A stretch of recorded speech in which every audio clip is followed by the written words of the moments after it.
How do you explain when things don't go as we assume? Or better, how do you explain when others are able to achieve things that seem to defy all of the assumptions? For example, why is Apple so innovative? Year after year after year after year, they're more innovative than all their competition. And yet, they're just a computer company. They're just like everyone else. They have the same access to the same talent, the same agencies, the same consultants, the same media. Then why is it that they seem to have something different? Why is it that Martin Luther King led the civil rights movement? He wasn't the only man who suffered in a pre-civil rights America, and he certainly wasn't the only great orator of the day. Why him?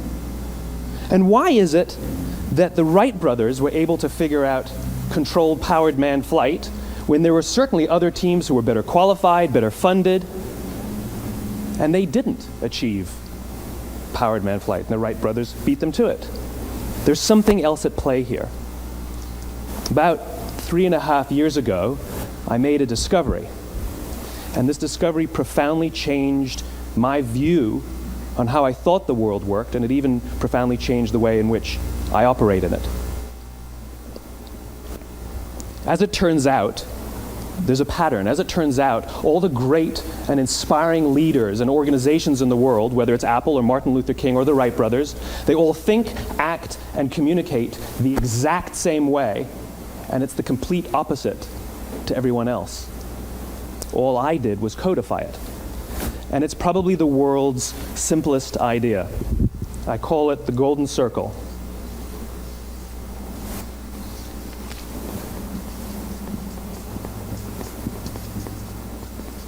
Why, how, what? This little idea explains why some organizations and some leaders are able to inspire where others aren't. Let me define the terms really quickly. Every single person, every single organization on the planet knows what they do, 100%. Some know how they do it, whether you call it your differentiating value proposition or your proprietary process or your USP. But very, very few people or organizations know why they do what they do. And by why, I don't mean to make a profit. That's a result. It's always a result. By why, I mean what's your purpose? What's your cause? What's your belief? Why does your organization exist? Why do you get out of bed in the morning? And why should anyone care? Well, as a result, the way we think, the way we act, the way we communicate is from the outside in. It's obvious. We go from the clearest thing to the fuzziest thing. But the inspired leaders and the inspired organizations, regardless of their size, regardless of their industry, all think, act, and communicate from the inside out. Let me give you an example. I use Apple because they're easy to understand and everybody gets it. If Apple were like everyone else, a marketing message from them might sound like this: we make great computers. They're beautifully designed, simple to use, and user-friendly. Want to buy one? Meh. And that's how most of us communicate. That's how most marketing is done, that's how most sales is done, and that's how most of us communicate interpersonally. We say what we do, we say how we're different or how we better, and we expect some sort of behavior, a purchase, a vote, something like that. Here's our new law firm. We have the best lawyers with the biggest clients. We have, we always perform for our clients, do business with us. Here's our new car. It gets great gas mileage. It has, leather seats. Buy our car. But it's uninspiring. Here's how Apple actually communicates. Everything we do, we believe in challenging the status quo. We believe in thinking differently. The way we challenge the status quo is by making our products beautifully designed, simple to use, and user-friendly. We just happen to make great computers. Want to buy one?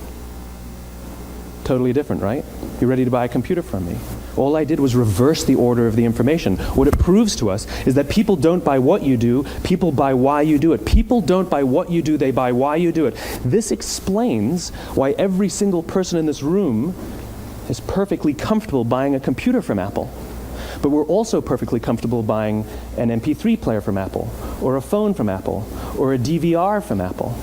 But as I said before, Apple's just a computer company. There's nothing that distinguishes them structurally from any of their competitors. Their competitors are all equally qualified to make all of these products. In fact, they tried. A few years ago, Gateway came out with flat screen TVs. They're eminently qualified to make flat screen TVs. They've been making flat screen monitors for years. Nobody bought one.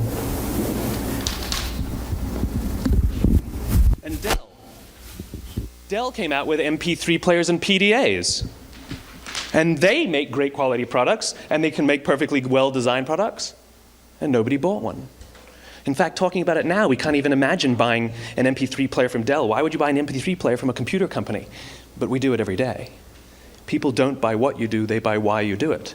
The goal is not to do business with everybody who needs what you have. The goal is to do business with people who believe what you believe. Here's the best part. None of what I'm telling you is my opinion. It's all grounded in the tenets of biology, not psychology, biology. If you look at a cross-section of the human brain, looking from the top down, what you see is the human brain is actually broken into 3 major components that correlate perfectly with the golden circle.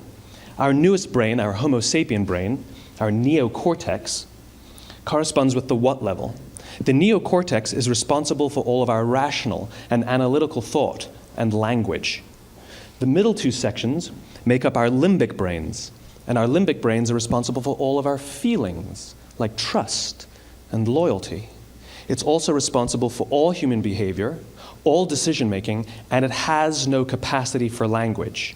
In other words, when we communicate from the outside in, yes, people can understand vast amounts of complicated information like features and benefits and facts and figures. It just doesn't drive behavior. When we communicate from the inside out, we're talking directly to the part of the brain that controls behavior, and then we allow people to rationalize it with the tangible things we say and do. This is where gut decisions come from. You know, sometimes you can give somebody all the facts and your figures, and they say, I know what all the facts and details say, but it just doesn't feel right.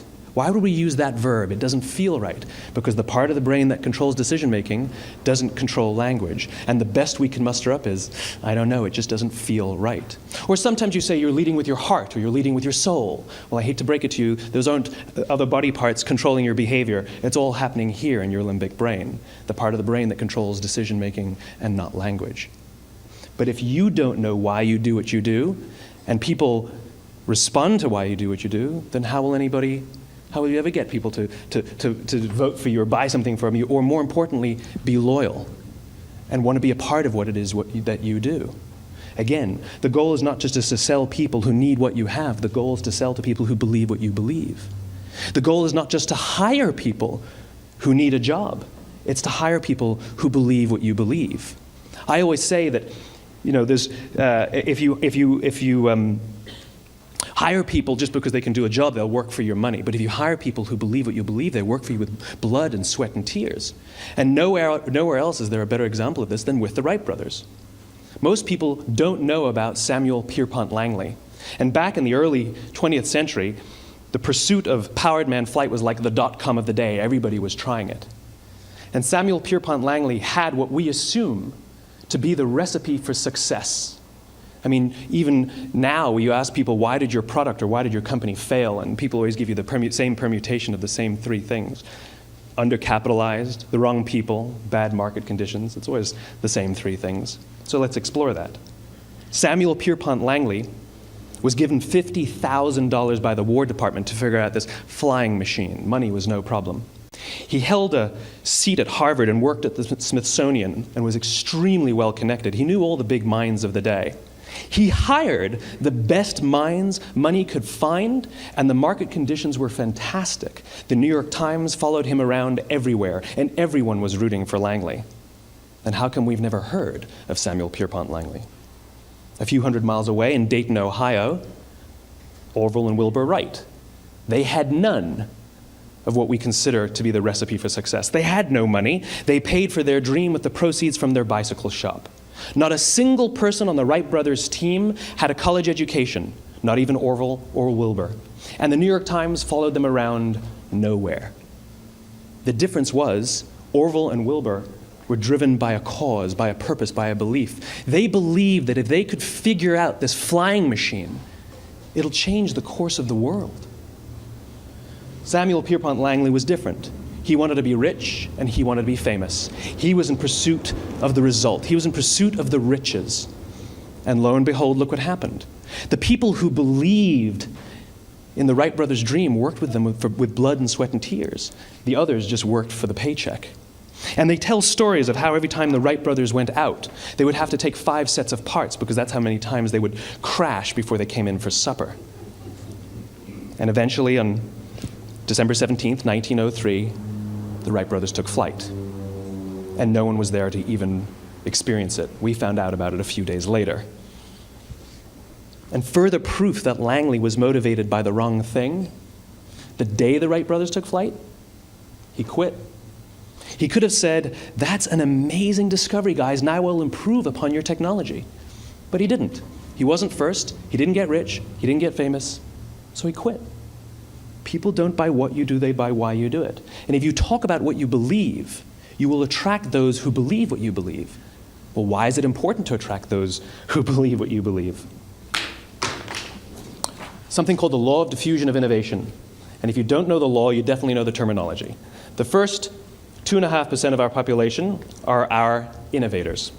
The next 13.5% of our population are our early adopters.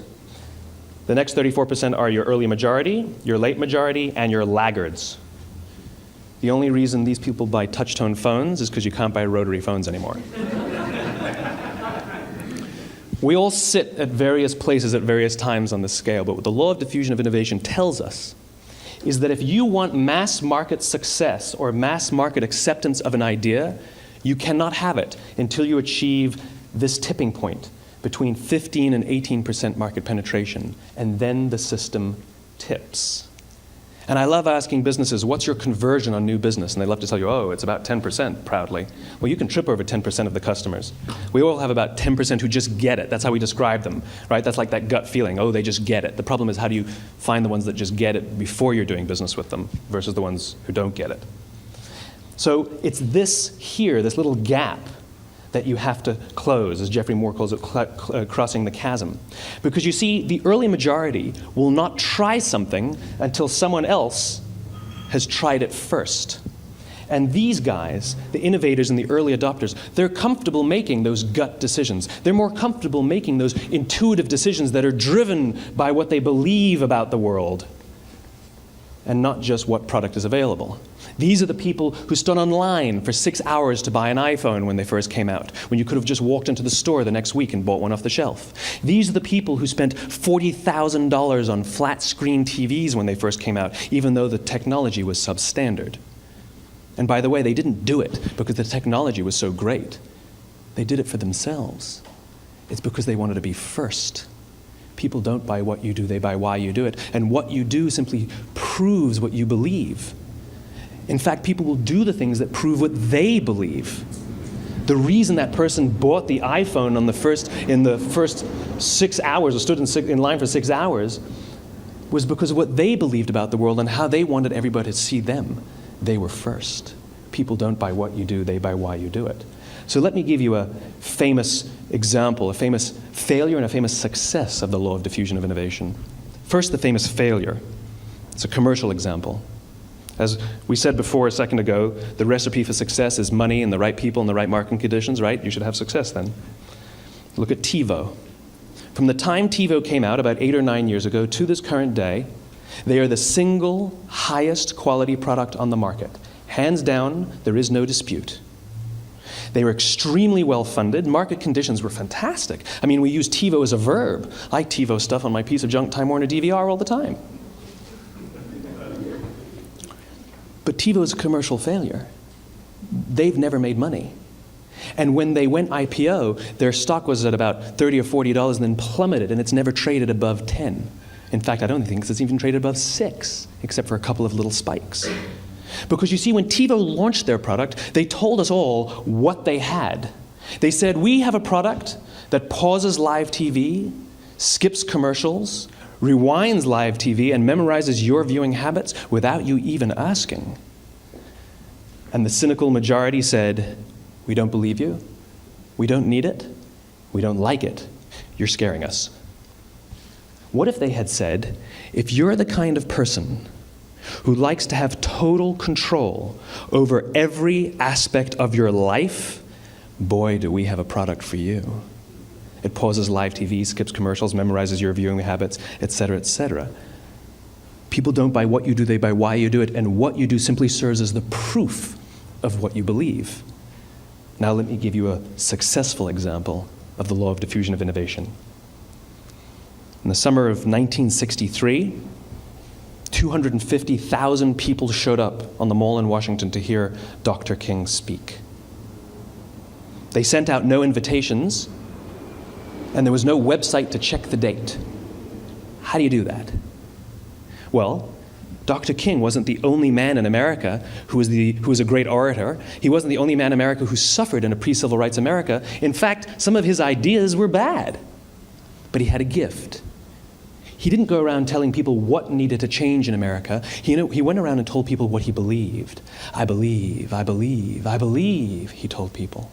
And people who believed what he believed took his cause and they made it their own, and they told people.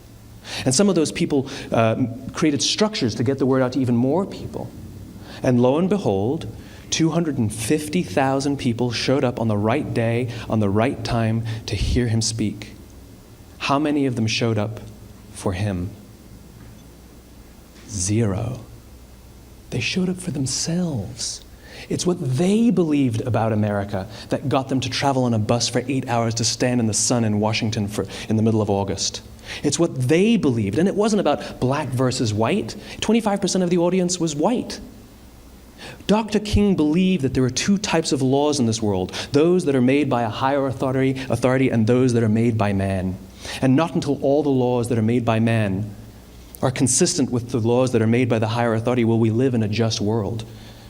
It just so happens that the civil rights movement was the perfect thing to help him bring his cause to life. We followed him not for him, but for ourselves. And by the way, he gave the I have a dream speech, not the I have a plan speech. Listen to politicians now with their comprehensive 12-point plans. They're not inspiring anybody. Because there are leaders and there are those who lead. Leaders hold a position of power or authority, but those who lead inspire us. Whether they're individuals or organizations, we follow those who lead, not because we have to, but because we want to.